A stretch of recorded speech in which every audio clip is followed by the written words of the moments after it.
and welcome to Purposeful Pressure. I'm your host, Renee, and I have a beautiful guest with me today. Would you please introduce yourself? Hi, my name is Janelle, and I'm a retired military veteran, and I'm happy to be with you. Great. So today, we are going to be talking about military veterans, their experiences, emotions. We're just going to go all the way in. So let's get started. So, Absolutely. Janelle, what was your initial decision for joining the military? Did it change over the course of your career and how? Um, well, thank you for having me on your show, first of all. Thank you as well. I'm always grateful to share my military experience, and I recognize that everybody's experience was different. Right. The My lens is unique, I think. Everybody joins for, either patriotism, that they feel the call to serve, their family obligation. I also had that, like my grandfather served, my uncle served, ultimately my brother served. I had always felt that need to serve as well. So I was just like, I'm gonna be in the Air Force. I'm eventually gonna be a physical therapist. But ultimately I always had that it came a little bit differently. So there was a lot of drinking in my family. There was a lot of negativity. Mhm. And I had this feeling where I needed to get out. I needed to leave. Yes. So I'm from San Antonio. I'm from the inner west side, literally about 15 minutes from the base. So here's me thinking I'm gonna travel the world. I'm gonna get out of San Antonio. I'm gonna take a flight like my brother did and go to boot camp in Chicago, and they put me on a bus and we went around the city. And I was like, why are we going to my house? Well, I know this place. Why are we going here? And we got off, Hmm. and there we were. So that's why I initially joined. That's good. Did you experience a sense of purpose and value being in the military? um I think we all do initially, like we graduate and we're all like, yes, we're wearing our dress blues. We feel that, oh my gosh, I'm a part of something bigger than myself. It's great. Um, and for me personally, I wind up getting stationed right back at home. So throughout my military career, I noticed that, my purpose kept changing, and I really had to um change along with that. So I Right. became a mother, and I was like, okay, my purpose is to become the best mother I can be. Hmm. Then, you get into different positions, and I have to be the best supervisor I can be. I have to be Right. the best, you know, diet person I can be. I have to be the best customer person, service person. So, but I think internally, I was always just trying to be the kindest person I can be, Hmm. even though I didn't understand ultimately how to get there. So I wasn't always the nicest person. I Hmm. just didn't know how to go about it. So what I realized is that I had to learn how to get there. So my purpose eventually became to learn as much as possible Hmm. to grow. So I think that's overall what my purpose was, just to learn, learn, learn. Yes. That was very good. I like that answer. And I do believe that you did learn because when I first met you, you were nice, but somewhere along the way, some days were a little bit unkind, but then, it was just up and down. But for the most part, it was only a very few people that were actually kind and willing to learn and willing to, show the younger airmen the way. And you were one of those people. I would say about two, and I think you know those. Maybe about two people who were actually willing to do that. So next is fill in the blank. So unmasking a soldier's struggle through. What would you say that would Understanding, be? Yes, understanding their individual struggles by taking Ooh. the time to listen to the soldier in whichever way appeals to them, whether that's reaching out, Mhm. via social media, a phone call, a visit if they're in the area, and just having the knowledge that every stressful situation um, impacts them, you Mhm. know. So it's all about learning their, have you ever heard of love language? Uh-huh. Yeah, so learning their love language is a great place to start. Mhm. Yeah, I I like that. It reminds me of the book. mm-hmm, Yeah. all based on that. So I Yeah. definitely learned that acts of service is my love language. Mhm. Do you have a love language? I would say time. Mm-hmm. Yeah. Same. Anytime. Yeah, I would say time. Um, Next fill in a blank is I'm healing from. I'm healing from, well, every stressful situation that I have been in because I learned throughout life and school that um, the words that people choose to use with us, especially the negative ones, can harm us as much as a physical punch, as much as a kick. So every time somebody uses a toxic word with us, it's our body responds with a raise in cortisol levels, which affects us. It breaks down our immune system. It, you know, makes us more susceptible to disease and pain, and it makes healing takes longer. So in my case, I've had people be toxic to me since I was 4 years old, Mhm. and there was really no safe space for me at all until recently, I Oh, would say. wow. Hmm. And I still struggle with people to be like, hey, that's not okay. You can't be like that with me. Hmm.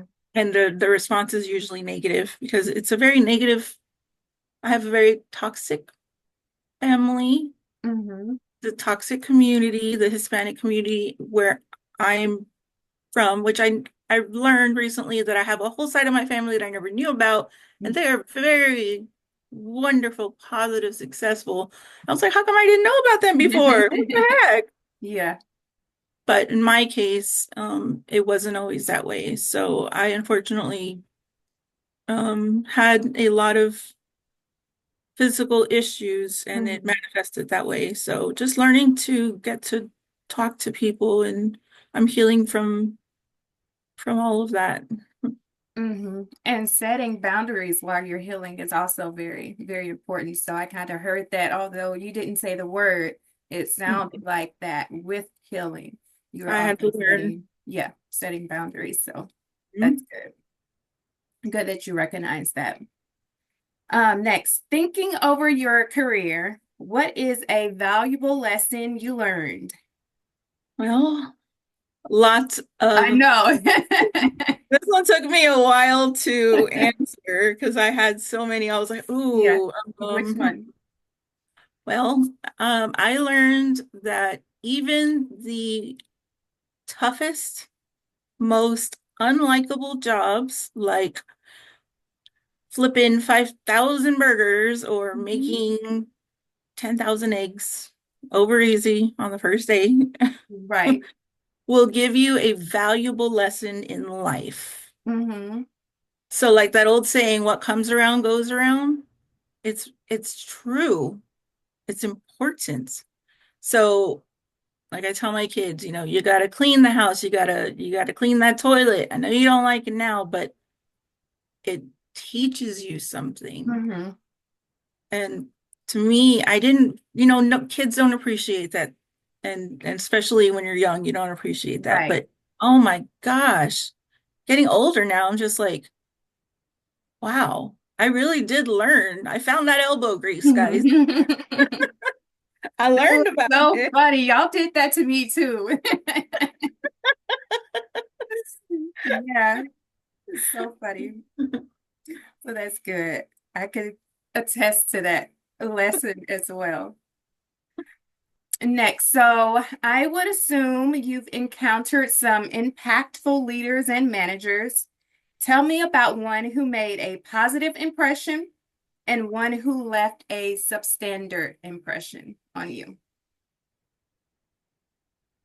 I had so many positive people, Mm. people that were tough on me, but gave me a sense of tough love.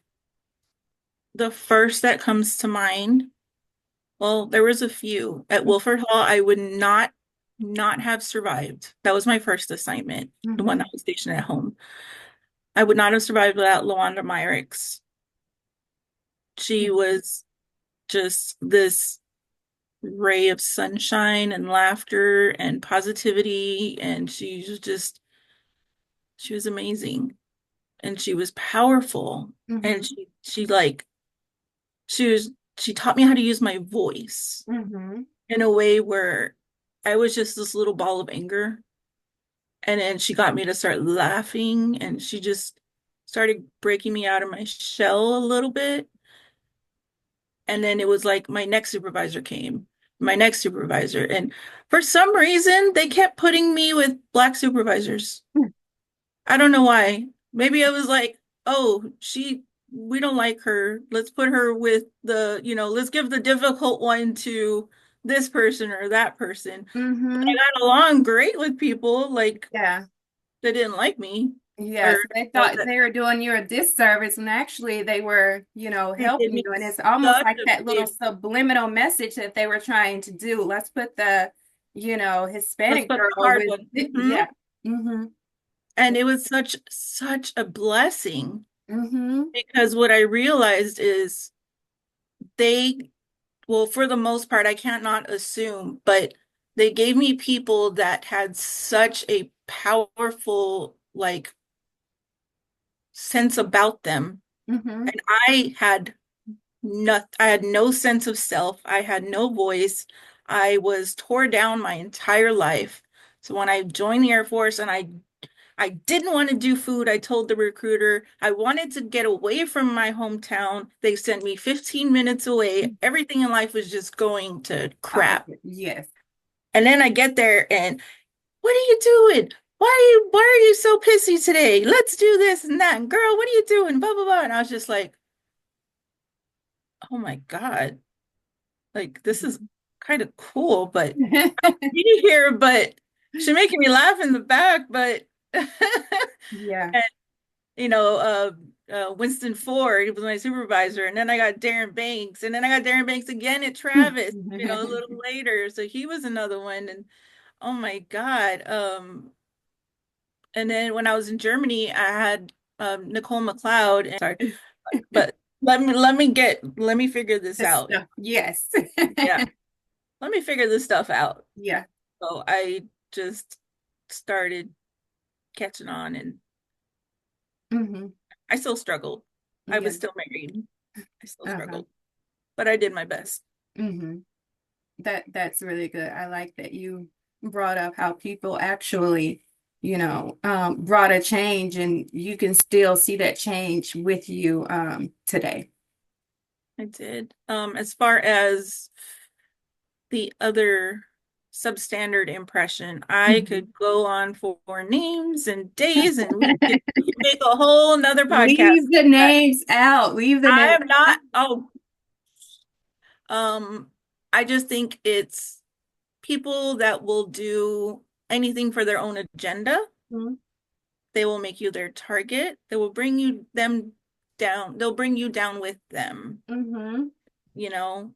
So I've encountered a lot of those people, the Yeah. people that will talk about you and not to you, Mhm. and the people that will hurt you in the end, people that you'll do anything for, cross any bridge Mhm. and just leave you wet and Yep. hang dry. So I ultimately just fell apart many times and just it hurt. I It had does. Yep. to learn.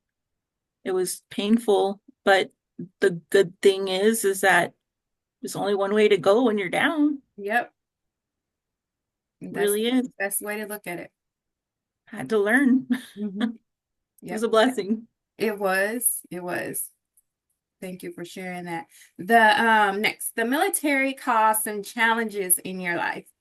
How did you face them? Whether it was with through faith or with mentors or just self-encouragement, self-reliance, how did you get through?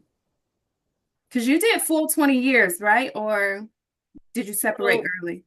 a little background on that. Thank you for asking the second question before I go into the other one. Hmm. Um, at 15 years, so at 14 and a half, they were like, hey, we have too many tech sergeants. So I was at E6. Hmm. And they were like, hey, we have too many tech sergeants right now. So we're going to get volunteers for whoever wants to retire early. So at 14 and a half, I was like, me. My life sucks right now. I'm ready to go home. And they were like, okay, only the best of the best is going to retire. Or we're gonna select the best of the best first, all the volunteers first, and then after that we're gonna choose. And I was like, okay, you know how they do things. They're Yeah. gonna kick you, they're gonna kick you out. But you can only get full retirement if you were in for 15 years. They selected me at 15 years and 10 days. Hmm. So I was able to get the full retirement. And then I was eventually able to get disability. Okay. So, woo. Yes.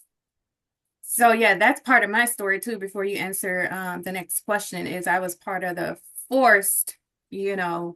reduction, but Oh, force going reduction. through so much, I was ready to go anyway. So I was at 12. So only thing I got was like a severance package, but Right. I'm still, I was okay with that because, once you make up in your mind that this is too much, it is overwhelming. There is nothing that you can do to make me stay. I am ready to go. So I just took it and I was gone in a flash. Gone Mm-hmm. in a flash. Yeah, I said they called me up to the office and I was having so many issues with Yeah. people going to mental health and I mean, full disclosure, I had an inpatient stay because Mm-hmm. I was so down that I literally thought I was going to. Mm-hmm. It was bad. Mm-hmm. It was so bad. So I had lost basically all of my responsibilities and everything. And the person that was the most toxic to me was now my NCOIC, the person in charge of me. Yeah, it was horrible. Mm-hmm. I was ready to go. And then Yes. once I got the orders to go, everything became much worse. And I just had to just Mm-hmm. until it was gone, until it was over. And Mm-hmm. then it was. So the question was my biggest concern. Oh no, which one was it? I apologize. The military caused some challenges in your life. How did you face them? Well, mental health. Mm-hmm. I learned how to take care of that. And recently, so this, I thought this was important. I learned that those who suffer trauma, especially like lifelong chronic trauma, have chronic PTSD. Only have two modes, right? They have the survival mode and the stuck mode. So you only have two, and especially me, I have ADHD. I have a lot of things, of course, but I was always in stuck mode or survival mode. Survival is like go, go, go, go, go, gotta get this done, gotta get this done. And then you get home and you're so exhausted, you can't do anything else. You're just stuck Mm-hmm. on the couch, stuck on the couch. So I still struggle with this. Plenty of meds. If I don't take the meds, I'm stuck. Mm-hmm. So that's basically how I winged it in the military, plus the migraines, plus everything else. And it was painful. Mm-hmm. It was painful physically too. Like my body was still recovering from forced PT. Um, the first day that I ran in basic, my legs swole up. And I didn't realize that that wasn't normal. So I knew that I was the last one to cross the finish line. And I knew that I was the last one always, no matter how hard I worked out. Mm-hmm. I was going to be the last one to cross the finish line. I was going to struggle with my push-ups and sit-ups, and I would practice and practice and practice and practice, and they would say, "You're just not practicing." Yeah. At Wolford Hall, I was so stressed that everybody was getting breaks but me. So I went outside and I started smoking. I Like, remember that. Hmm. yeah. Yeah. So I started smoking. And then it was like, well, you're smoking, so that's why you're not running, or that's why this and that was that. That stressed me out even more. Hmm. And all my brothers are smoking and all this or whatever. So it was just like what my ex-husband was smoking. So it was just like, let me just do something. And then I learned that nicotine suppresses ADHD. So I was self-medicating. I didn't drink. I mean, not at that point. I stopped drinking at 21. So it was just like self-medicating, Hmm. really, and sleeping. Yeah. And at work, I was stress working Hmm. back and forth. Yep. So now, like as a normal, well, now I know that there's a third option. And the Mhm. third option is like the normal mode that people should be in, people without trauma, people who have actually been comforted the whole life, people that have been treated right. This is the middle one is where you come home and people talk to you about your day, people with community, so that when there is a stressful situation, you handle it better because you have this cushion, this window of time where you're like, you know what, I can stop and think about it. It's going to be okay. I have support. I have this, I have that. Mhm. I had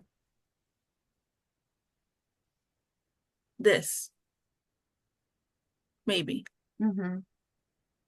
So it was just like, all the time. Yeah.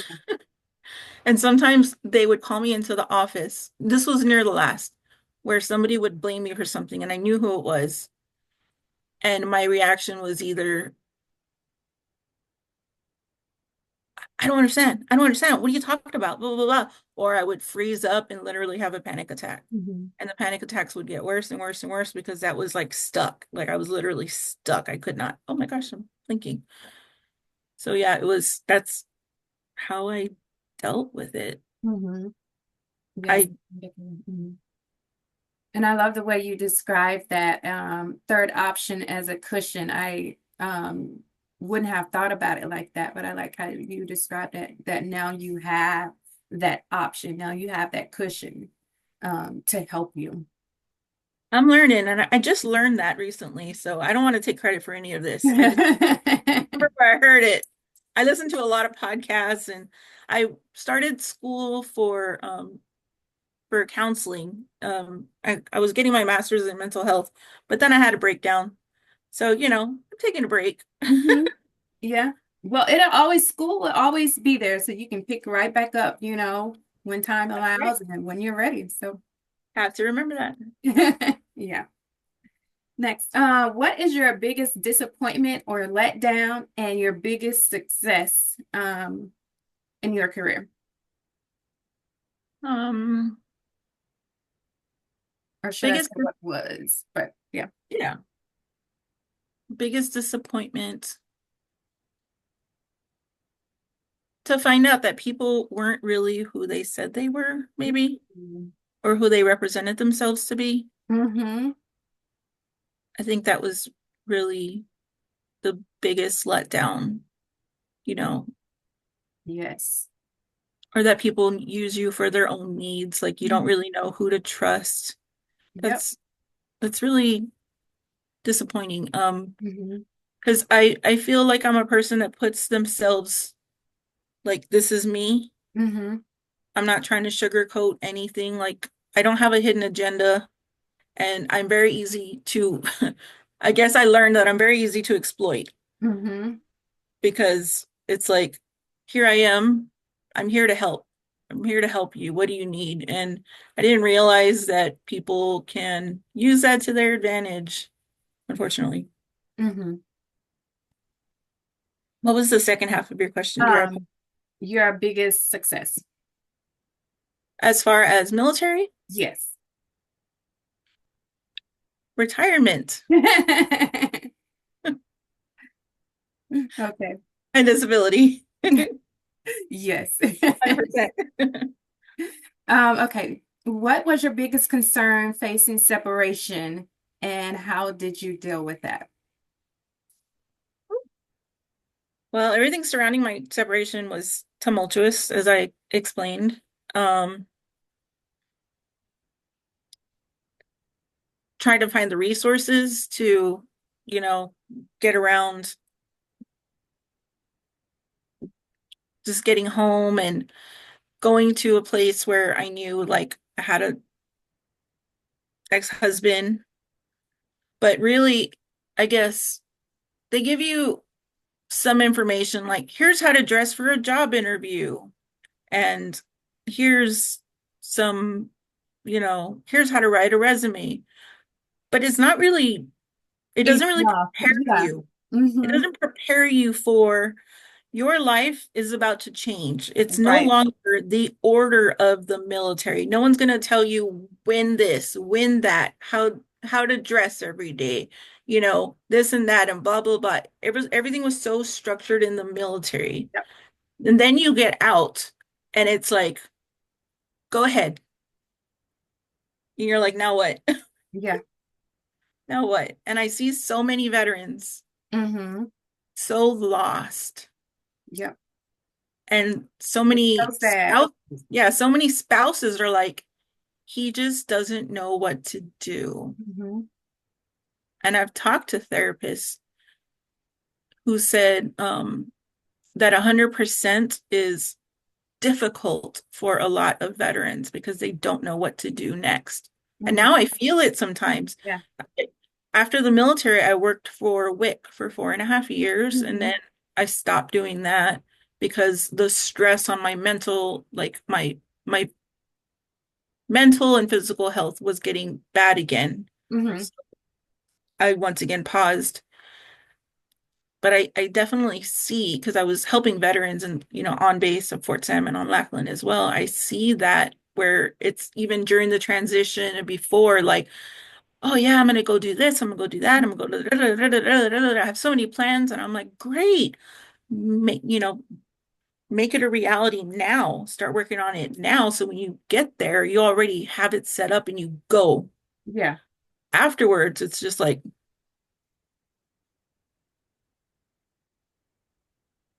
Mm-hmm. scroll, Yep. and it just everything stops. So that kind of goes into the next question, which is struggles. And I think we already kind of hit on that. So I'm not going to make you drum up another idea for that. Next, so if you could have changed anything and brought awareness to an issue or topic, what would it have been in the military? I'm a big proponent of mental health. Mm-hmm. So, um, I would have brought more attention to the mental health resources that are outside of the military community. And I know that's easier said than done Yeah. because I'm in a big military city, but I am aware of online resources for veterans, for military members, for their families that are not related to the military, that are not on military onesource.com, that can help, um, that aren't connected to your career or the fear of losing your career or your Yeah. flight status or, any of that stuff that can help. Okay. Last question. What is one moment you will always remember? Oh, well, that's next week class. Okay. I have a And few. well, I'll just go ahead and say it. What is one moment you will always remember? And if you could summarize your military career in one word or a phrase, what would that be? So I'll do the phrase first. I always told my kids, I joined the military so you don't have to. Mm-hmm. I tell that to my nieces, my nephews too. Mm-hmm. Always, always, always, because they ain't doing it. Mm-mm. You know, sorry, I don't care about patriotism. I don't care about any of that stuff. So even when my youngest joined cadets, I was like, oh, that's cute. Mm-hmm. Don't you think about it? Mm-mm. You're not giving your life away or your freedom away. Nothing. I did it, so you don't have to. Yeah, I like that. I'm like one moment I'll always remember. I have so many, Mhm. honestly. My short-term memory sucks, but my long-term memory is there. Afghanistan, when I went there, we had Halloween party and Christmas party, and we planned those like from when we got there, we were like, order your Halloween stuff now because we're gonna have a party. And Mhm. they're like, how are we gonna have a party? And I'm like, I have the food in the truck. We're gonna have Mhm. a party. And then we got everyone excited. I had my best friend at the time was an admin, so she knew people, I knew people, we did favors, and everybody just wind up knowing other people, and we had this awesome party. Then Yeah. we did the same thing for Christmas, and people just coordinated everywhere. And I mean, even with costumes, it was huge. We all coordinated everywhere. And then the NFL came. We didn't know that. And then stars came, and of course, we didn't know who was going to come, but it was just so much fun. And then, we helped the kids there, so we just, it, I just loved it. Was like an act of love. Yeah, yeah, yeah. Okay. Coming home, though, that was cool too, seeing my kids and, of course, having children. That's important. I appreciate you just letting it all hang out, for lack of better words. So I hope that you will join me maybe later down the road for another topic. Who knows? But we will see. And thank you again. I enjoyed our time. Thank you for having me. Thank you for the invitation. I'm more than willing to spill my guts anytime. All right. Talk to you soon. Bye Thank bye. you, ma'am. Bye bye.